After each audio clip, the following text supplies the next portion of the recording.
आप कहना चाहेंगे? आज काउंटिंग का दिन है। मेरा विजन कश्मीर के लिए है कि मेरे सपनों का कश्मीर बने, जहाँ शांति हो, सुख हो, सब मिल के रहें, जहाँ लोगों की बात सुनी जाए। तो उसी के लिए हम पॉलिटिकल स्ट्रगल कर रहे हैं। तो आज काउंटिंग का दिन है। लेट अस होप काउंटिंग शुरू हो जाएगी, सब कुछ सामने आ जाएगा। आप क्या देख रहे हैं, किस ओर ये चुनाव जाता हुआ दिखाई दे मैं रहा है? कोई नजूमी नहीं हूँ। I did my best. हमने अपनी कैंपेन चलाई 10-12 दिन। इनको 5.5 साल मिले, मुझे 12 दिन मिले। तो लोगों ने जो भी फैसला दिया होगा उसको स्वीकार करना होगा सबको। कुछ एंटिसिपेशन आपकी कि कितनी नहीं, सीटें? मेरी कोई एंटिसिपेशन नहीं है। Sorry, let us wait. जो लोगों ने मैंडेट दिया है उसका रेस्पेक्ट किया जाए। सब आपके सामने होगा, उसके बाद एनालाइज करेंगे। Thank you. Jammu Kashmir national conference के अध्यक्ष फारूक अब्दुल्ला साहब की बातचीत हो रही थी एएनआई से। उन्होंने ये बताया कि हमारे दरवाजे खुले हैं पीडीपी के लिए, अगर पीडीपी सहयोग करना चाहेगी। हालांकि अब मेरी फॉर्मल टॉक नहीं हुई है, लेकिन अगर महबूबा जी ने हमारे लिए अगर इतने अच्छे शब्द इस्तेमाल किए तो हम उनका स्वागत करते हैं। हम मिलकर कश्मीर की बेहतरी के लिए काम कर सकते हैं। सर, वो उनके घर का मामला है। वो एक दिन गुपकार अलायंस बनाते हैं, दूसरे दिन तोड़ते हैं। एक दिन डीडीसी इलेक्शन इकट्ठे लड़ते हैं, फिर पार्लियामेंट का इलेक्शन अलग अलग लड़ते हैं। उनका क्या भरोसा, वो आप उनसे पूछ लें, अपने मामले वो जाने। मैं उस पर कोई कमेंट नहीं करना चाहता। भारतीय जनता पार्टी के प्रदेश अध्यक्ष रविंद्र रैना सुबह से यज्ञ कर रहे हैं। वो कह रहे हैं कि हमारी सीटें आ रही हैं, हम 46 पार करेंगे और हम इस बार सरकार बना रहे हैं। कश्मीर में नया कश्मीर हम बनाने की तैयारी कर रहे हैं। उनको मुबारक हो। अगर उनको 46 सीटें आती हैं तो फिर मैं इतना कहूँगा 7 और 7 25 होते हैं। तो आप क्या कह रहे हैं कि अब या ये असेंबली इलेक्शन हंग असेंबली की तरफ जाता हुआ मुझे दिखाई कोई, दे रहा है या आई फिर? एम नॉट ए, मतलब मैं कोई भविष्यवाणी करने वाला हूँ नहीं। मैं अंतर्यामी हूँ नहीं। अभी 2 घंटे वेट कीजिए। आप इतनी जल्दी क्यों है? वेट कीजिए, काउंटिंग शुरू हो जाएगी, पता चल जाएगा। कुछ लोग कह रहे हैं कि अभी तो मैच भी स्टार्ट नहीं हुआ है, अभी रिजल्ट भी नहीं आया, लेकिन 5 जो रन है वो ऑलरेडी भारतीय जनता पार्टी के खाते में, क्योंकि नॉमिनेटेड मेंबर्स भारतीय जनता इसको पार्टी। हमें बीजेपी और कांग्रेस की लड़ाई में या बीजेपी एनसी उस एंगल से नहीं देखना चाहिए। इसमें मैं हैरान हूँ। एक तरफ मोदी जी कहते हैं एक विधान, एक प्रधान, एक निशान। अब हमने सारा हटा के पूरा जेएंडके को इंटीग्रेट किया। लेकिन मुझे बताओ किस स्टेट में 5 एमएलए नॉमिनेटेड हैं? इस तरह मोदी जी ने एक नया स्पेशल स्टेटस जेएंडके को दिया।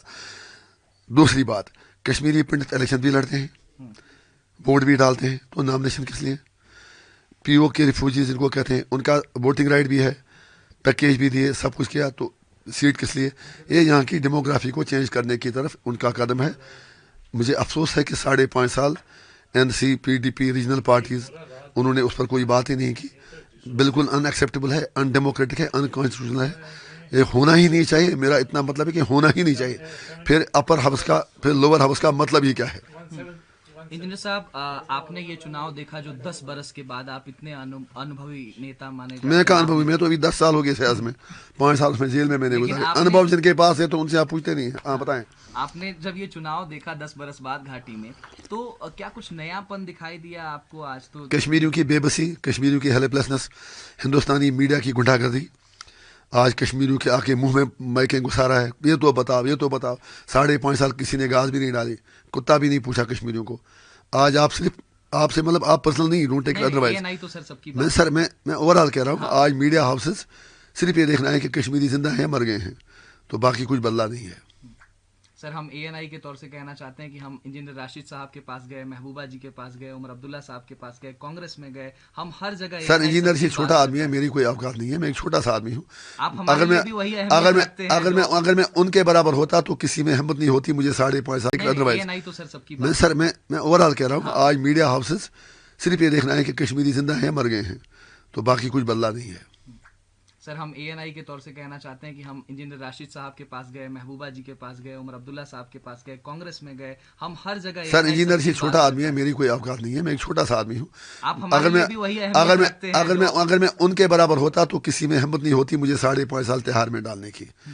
मैंने कुछ अपराध किया नहीं, पॉलिटिकल प्रिजनर हूँ, और पूरे देश में ऐसे पेश किया गया जैसे मैं कोई बहुत, मैं आगे कुछ नहीं कहना चाहता हूँ। कोई बात नहीं, टाइम मिल जाए। हम ऐसा नहीं कह रहे, लेकिन इंजीनियर साहब को कई लोग किंग मेकर बना रहे हैं, कह रहे हैं कि इस बार सरकार किसी की भी हो, सरकार बनाएंगे इंजीनियर राशिद। मैं ऐसा कुछ भी नहीं सोचता, न मुझे परेशानी है। मैंने बार बार आपसे कहा, मैं एमपी बना हूँ लोगों के वोट से। हमने पार्टी बनाई, हमें रजिस्ट्रेशन नहीं दी गई, हमें कॉमन सिंबल तक नहीं दिया गया। हमें इतना पता है हमें अच्छे वोट मिल रहे हैं। सीटें कितनी मिलेंगी आई डोंट नो। अगर आज कोई सरकार बन जाती है, नंबर्स आ जाते हैं, चाहे वो भारतीय जनता पार्टी के पास आए, चाहे एनसी कांग्रेस में आए, तो आप या फिर पीडीपी के पास आए तो आप उनसे क्या कहना चाहेंगे? इंजीनियर राशिद का मैसेज क्या होगा? आप 4 दिन बाद अब कश्मीर में भी नहीं रहने वाले। मेरा मैसेज उनके लिए ये होगा कि इक़्तिदार आता है जाता है, पावर कोई परमानेंट चीज़ नहीं है। जब भी कोई इक़्तिदार में बैठता है, सिंहासन में बैठता है, उसको लगता है कि मैं कभी छूटूंगा नहीं। यही रिक्वेस्ट करूंगा हाथ जोड़ के कि मेहरबानी करके जम्मू कश्मीर एक साधारण स्टेट नहीं है। एक तरफ पाकिस्तान है, चाइना है, इंडिया है, बाकी लोग हैं, दुनिया की नज़रें इस पर हैं, स्टेट एक्टर्स हैं, नॉन स्टेट एक्टर्स हैं। कश्मीर के लोगों पर कृपया कीजिए, उन्हें जीने दीजिए, उन्हें सांस लेने दीजिए, उनके अधिकार दीजिए, उनको इंसान समझिए। इसको हिंदू मुस्लिम मत बनाइए, इसको आप एक मानवता की हैसियत से देख लीजिए। और कश्मीर का जो मुद्दा है, जैसे इंडिया क्लेम करता है पीओके पर, पीओ पाकिस्तान क्लेम करता है इस इंडिया पर, जो भी करना है, अगर जयशंकर जी इस्लामाबाद गए हैं तो सिर्फ दौरे के लिए न जाएं, दुनिया को धोखा न दें। मैं शंघाई कॉन्फ्रेंस के लिए गया, पर्दे के पीछे जो हो रहा है कुछ अच्छा करें, जैसे यहाँ शांति का वातावरण हो और उन मुद्दों पर इलेक्शन लड़ा जाए जहाँ डेवलपमेंट की बात हो, एजुकेशन की बात हो, बाकी चीज़ों की बात हो। लेकिन जब मारा मारी हो, जहाँ अपसफा लगा हो 35-37 साल से, जहाँ 1 लाख लोग कब्रों में सोए हों, जहाँ कश्मीरी पंडित बाहर हों, जहाँ करना, कैरन, उड़ी, मत्सल के हज़ारों फैमिलीज पाकिस्तान भाग गए हों, वहाँ आप सियासत की क्या बात करेंगे? इसलिए मेरी सबसे गुजारिश होगी, जो भी सरकार बनाए, let them become bridges between people of Jammu and Kashmir and New Delhi, so that our sufferings come to an end and people live with honor, dignity and self-respect. Thank you. Engineer Saab, हो गया a last question. Every political party has targeted Engineer Rashid. Why is it so? You have risen like a rising star in the politics of the valley, sir.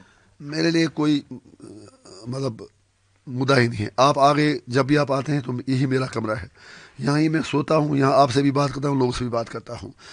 I try to be one among the masses. अब अगर वो डरते हैं तो मुझे उसमें क्या परेशानी है? अब अगर वो मुझे अब वो सारे टारगेट करते हैं, आई हैव नो इश्यूज। मेरी उनसे यही गुजारिश है कि डरो मत, मैं आपका कुछ नहीं बिगाड़ने वाला हूँ। अगर वो मेरी तरह की राजनीति करेंगे, कोई नहीं, 1-2 साल उनको मोदी से जेल में रखेगा, लेकिन 370 भी वापस आएगा, 35 से भी वापस आएगा। वो शब्दों के खिलाड़ी हैं, मैं काम करने वाला हूँ। फ़र्क इतना है, आगे अभी इब्तिदाई इश्क है, रोते हैं क्यों, आगे आगे देखिए होता है क्या। थैंक यू, बहुत शुक्रिया इंजीनियर साहब एएनआई को अपना समय देने। Thank you. न्यूज नेशन अब व्हाट्सएप पर खबरों की ताजा अपडेट के लिए न्यूज नेशन के इस क्यूआर कोड को स्कैन करें। न्यूज नेशन अब व्हाट्सएप पर खबरों की ताजा अपडेट के लिए न्यूज नेशन के इस क्यूआर कोड को स्कैन करें।